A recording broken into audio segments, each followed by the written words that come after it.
Bem-vindo ao podcast Estrangeiros e Peregrinos. A mensagem de hoje será apresentada por Dennis Allen.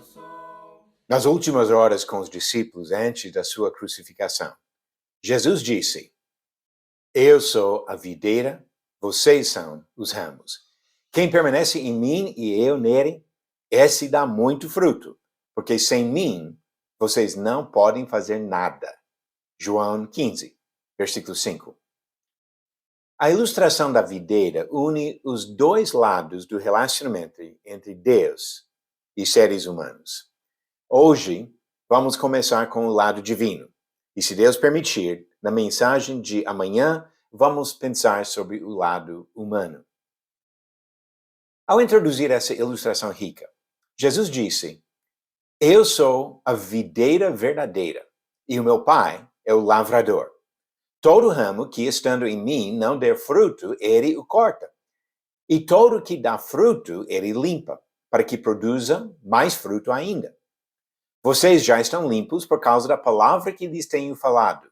Permaneçam em mim, e eu permanecerei em vocês. Como o ramo não pode produzir fruto de si mesmo se não permanecer na videira, assim vocês não podem dar fruto se não permanecerem em mim. João capítulo 15, do versículo 1 ao 4.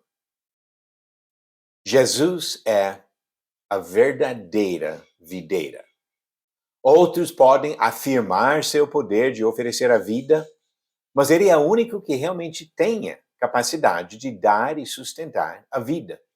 Os ramos ligados à videira que produzem fruto continuam sendo alimentados e sustentados pela videira. O Pai é o lavrador, aquele que cuida da videira. Ele toca em todos os ramos, mas de maneiras diferentes. Quando ele encontra um ramo que não produz nada, ele corta e joga fora aquela parte inútil da planta. Mesmo os ramos que frutificam precisam de atenção. Podem ter folhas murchas que não ajudam no crescimento e produtividade do ramo. Para que fiquem mais saudáveis e mais produtivos, ele limpa esses ramos. Podemos observar nessas descrições da ação divina fatos importantes sobre nossa relação com Deus. Vamos pensar em 4 fatos específicos. Primeiro, dependemos do Senhor para viver. A videira não depende do ramo, pois continua produzindo outros. O ramo, porém, vive somente se estiver ligado à videira. Jesus não precisa de mim, mas eu preciso dele. Segundo, é possível perder o vínculo com Deus, ser rejeitado e destruído. Doutrinas que negam a possibilidade de cair da graça contradizem o ensinamento de Jesus. Ramos na videira que não produzem fruto são cortados e queimados. Terceiro, todos que permanecem em Deus ainda passam pela disciplina divina para que sejam aperfeiçoados.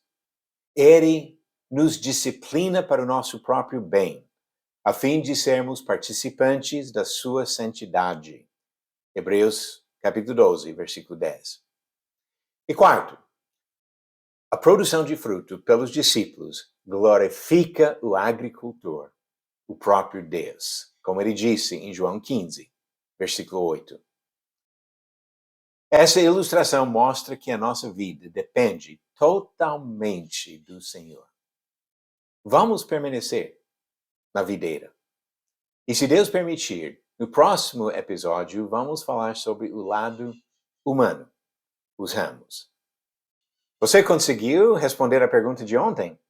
A pergunta foi: quem enganou seu pai para ganhar uma bênção? Alternativas: A, Naor, B, Ló, C, Jacó e D, Esaú.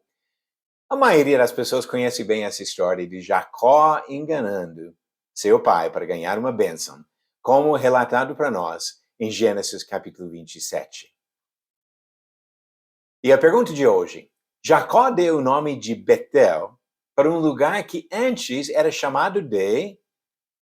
Alternativas: A, Luz, B, Sol, C, Belém ou D, Berseba. A resposta no final do episódio 426. E no episódio 426, amanhã, nós vamos pensar sobre o lado humano desta ilustração da videira. Jesus é a videira, os discípulos dele são os ramos. E vamos pensar sobre o papel dos ramos que fazem parte da videira. Obrigado por nos acompanhar nessa jornada pelas Escrituras. Volte amanhã para ouvir mais uma mensagem do podcast Estrangeiros e Peregrinos. Seguimos pelo mundo.